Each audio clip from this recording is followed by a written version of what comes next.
حضرات گرامی، آج آپ سب سے یہاں پر ملاقات کا مقصد اسی حوالے سے ہے۔ محترم لیاقت بلوچ صاحب تشریف لائے ہیں۔ کالونی کے اندر تشریف لائے ہیں۔ ہم لیاقت بلوچ صاحب کو خوش آمدید کہتے ہیں۔ نائب امیر جماعت اسلامی پاکستان اور قومی اسمبلی کے 3 بار منتخب ہونے والے نمائندے لیاقت بلوچ، جو کہ اس مرتبہ NA 128 اور NA 123 سے نعرہ تکبیر! نعرہ تکبیر! میری سوچ میری سوچ! انشاءاللہ ترازو ہی ان کا انتخاب ہوگا اور بڑی تعداد میں اپنے گھروں سے نکل کر 8 فروری کو ترازو پر مہر لگائیں گے۔ محترم لیاقت بلوچ صاحب کو اپنے ہی لوگوں کے درمیان آمد پر ہم شامل ہیں۔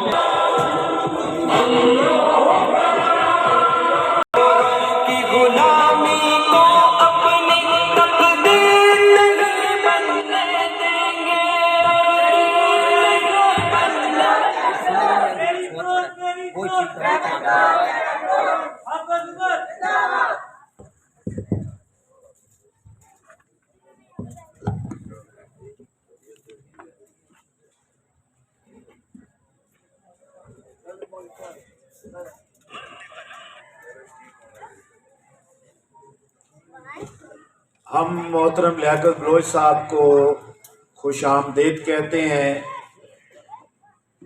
یہاں پر انور خان صاحب بھی موجود ہیں، لکی پال صاحب بھی، ہم ان کا بھی شکریہ ادا کرتے ہیں۔ حضرات گرامی، ہم نے یہاں پر عملی اور خدمت کی سیاست کا جب آغاز کیا،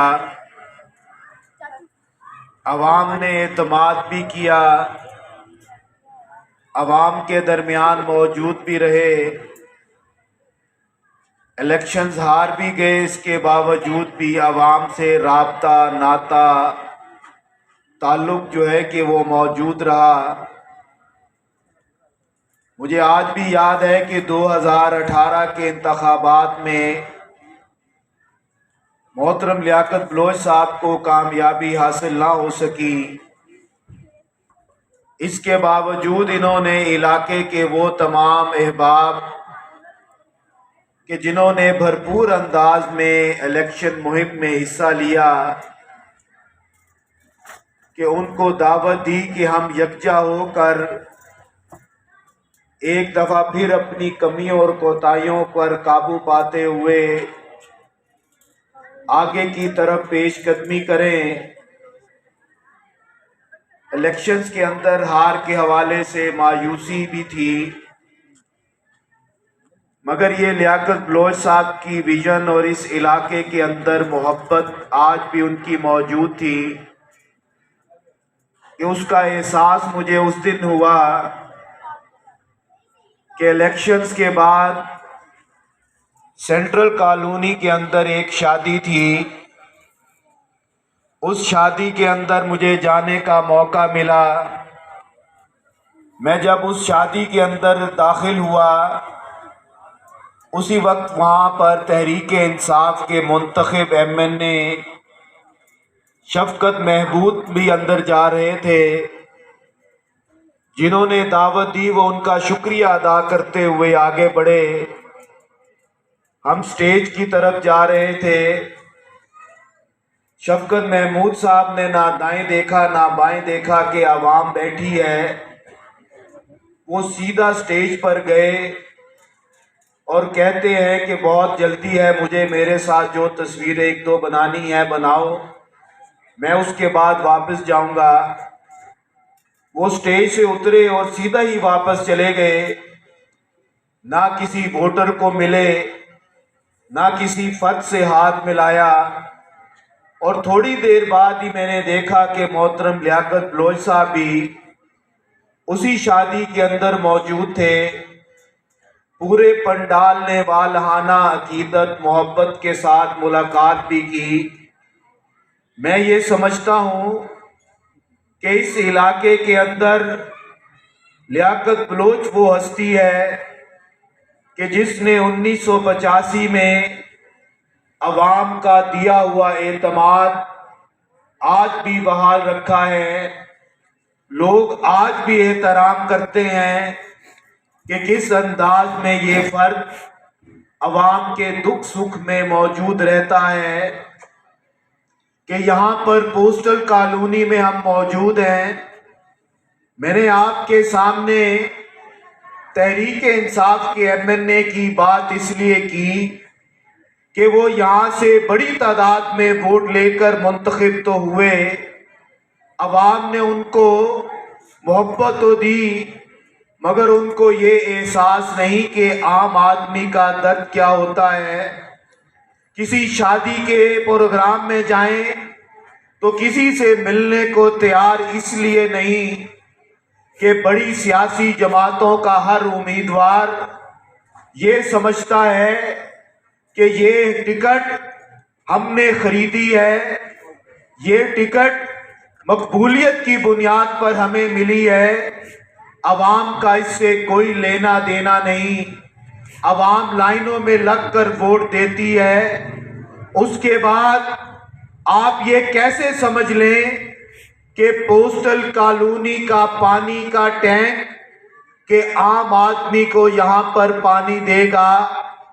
یہ کبھی ایسا ممکن نہیں کہ جس فرد کو یہاں کا پتہ نہ ہو، یہاں کے رہائشیوں کا درد نہ ہو، یہاں کے رہائشیوں کا احساس نہ ہو، تو یہ کیسے ممکن ہے کہ آپ کے عقب میں یہاں پر جو پانی کی ٹینکی ہے کہ اس کے اندر پانی کا پریشر نہیں کہ شروع کے گھروں میں پانی آ جائے اور باقی گھر پانی کے تلاش میں مارے مارے پھرے۔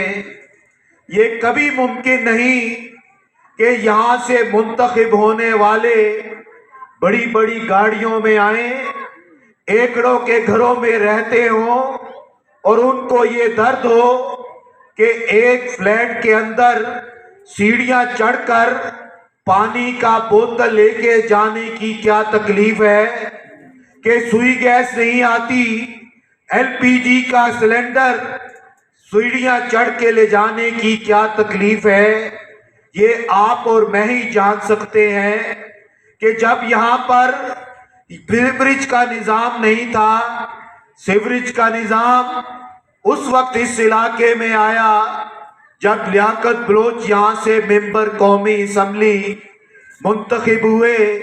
مجھے آج بھی یاد ہے بارش کا پانی گھروں میں آتا تھا، ابلتے گٹر گھروں میں آ جاتے تھے، بچے اپنا گھر کا کام چھوڑ کر، تعلیم چھوڑ کر وہ پانی نکالنے میں مصروف ہوتے تھے۔ تو یہ کیسے ممکن ہے کہ عام آدمی کا مسئلہ حل ہو سکے؟ میں آپ سے یہ گزارش کرنا چاہتا ہوں کہ یہاں پر عام آدمی یہ سمجھتا ہے کہ میری سڑک ٹھیک ہو جائے، میرے گھر کے باہر بلب ٹھیک ہو جائے تو ہم عام ووٹ اس پارٹی کو دیں گے۔ احمد جبران صاحب کل مجھے بتا رہے تھے کہ ایک گلی 10 سال سے نہیں بنی، پچھلے 1.5 سال سے مسلم لیگ کی یہاں پر حکومت تھی کہ وہاں کے لوگ یہاں پر خالد کھوکر کے پاس بھی جاتے رہے، کسی نے ان کی نہیں سنی۔ اس لیے نہیں سنی کہ ان کو آپ سے اس وقت کوئی کام نہیں تھا، کہ کل جب اس گلی میں ووٹ مانگنے گئے، ووٹرز نے کہا ہم ووٹ اس کو دیں گے کہ جو ہماری گلی بنائے گا۔ میں سادے ووٹر پہ بھی پریشان ہوتا ہوں کہ اس گلی کے اوپر وہ اپنا ووٹ بیچ دیتے ہیں، دے دیتے ہیں۔ آج تک ہماری قوم یہ فیصلہ کرنے کے لیے کیوں دیر کر رہی ہے کہ یہاں پر پیپلز پارٹی کی حکومت رہی؟ پیپلز پارٹی کا بلاول آج ہاتھ میں تیر پکڑ کر کہتا ہے اس پر مہر لگائیں، تو یاد رکھیں آپ کی تیر پر مہر ان کے خاندان کے لیے مہر ہوگی اور آپ کے لیے دوبارہ مہنگی بجلی، مہنگی سوئی گیس، مہنگی تعلیم اس لیے ہوگی کہ انہوں نے یہ ووٹ آپ سے لینا ہے اور آئی ایم ایف کے پلڑے میں ڈالنا ہے۔ آج لیاقت بلوچ، میں آج آپ سے ترازو کی حمایت اس لیے مانگتا ہوں کہ ہم نے یہ فیصلہ کیا ہے کہ آپ کا ووٹ ابابیل کے اس کنکر کی طرح ہوگا کہ جو ہاتھیوں پر پڑے گا۔ یاد رکھے یہ وہ بدمست ہاتھی ہیں کہ جنہوں نے سوئی گیس مہنگی کی، جنہوں نے بجلی مہنگی کی، جنہوں نے ہمارے بچوں سے تعلیم چھین لی۔ آج بھی میرا نوجوان فٹ بال کھیلنے کے لیے، کرکٹ کھیلنے کے لیے، ہاکی کھیلنے کے لیے گراؤنڈ میں جاتا ہے، گراؤنڈ والے ان کو اندر نہیں آنے دیتے، کہتے ہیں اس گراؤنڈ کا 25,000 50,000 روپیہ دو تو یہ گراؤنڈ تمہیں ملے گی، مگر اسی گراؤنڈ کے چوک کے اوپر کھڑے منشیات فروش 5 روپے کی 50 روپے کی پوڑی دے دیتے ہیں۔ میں ایسے نوجوان کے لیے کھڑا ہونا چاہتا ہوں، مجھے ایسے نوجوان کے مستقبل کو بچانے کے لیے ترازو پر آپ کی مہر چاہیے۔ آپ کی مہر ترازو پر ہوگی تو یاد رکھیے کہ میں نے یہ فیصلہ کیا ہے کہ میں یہاں پر سیاسی چوروں کے خلاف، یہاں پر سیاسی لٹیروں کے خلاف، یہاں پر سیاسی ڈاکوؤں کے خلاف بغاوت کرتا ہوا نظر آؤں گا۔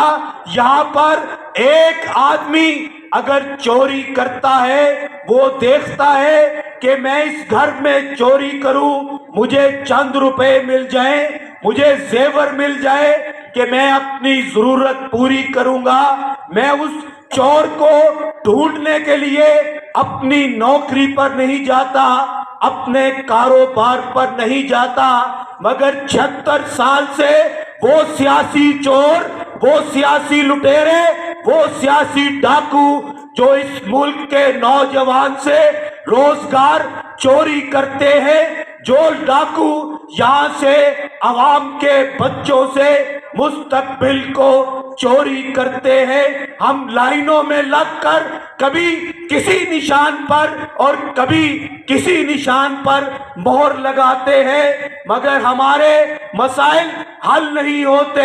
ہم دیکھتے رہے کہ جی پی او پاکستان کا، پوسٹ آفس پاکستان کا نہیں، ایشیا کا سب سے بہتر ادارہ تھا، اس کو کون کھا گیا؟ آپ نے نہیں کھایا، میں نے نہیں کھایا، یہاں کے لٹیرے کہ جن کو آپ نے ووٹ دیا انہوں نے اس جی پی او کو، اس پوسٹ آفس کو بند کر کے ٹی سی ایس جیسے اداروں کو یہ چنوتی دی کہ جاؤ کاروبار کرو۔ آج T C S motorcycle سے گاڑی پر کوریئر کرتا ہے، گاڑی سر طیارے پر کوریئر کرتا ہے، مگر میرے پوسٹ آفس کا ملازم آج بھی اس کے گھر کی حالت دیکھتا ہوں کہ یہاں پر پچھلے 25 سال سے رینوویشن نہیں ہوتی۔ آج بھی میرے یہاں کے نوجوان کو روزگار اس لیے نہیں ملتا کہ یہاں کے حاکموں کو، یہاں کے ملازموں سے کوئی لینا دینا نہیں۔ آج آپ کو یہ فیصلہ کرنا ہوگا، یہ حکومتیں جون سی بھی ہو، انہوں نے عوام کو آج تک کوئی ریلیف نہیں دیا ہے۔ یہی نواز شریف جو ووٹ سے عزت مانگتا تھا، یہاں پر کارکن کو عزت دینے کو تیار نہیں، کہتا ہے مجھے اسٹیبلشمنٹ نے حکومت سے نکال دیا ہے اس لیے کہ میں عوام کے کام کر رہا تھا۔ عوام کا کوئی کام نہیں ہوا ہے۔ آپ نے دیکھا ہے سڑک یہاں پر بنی ہو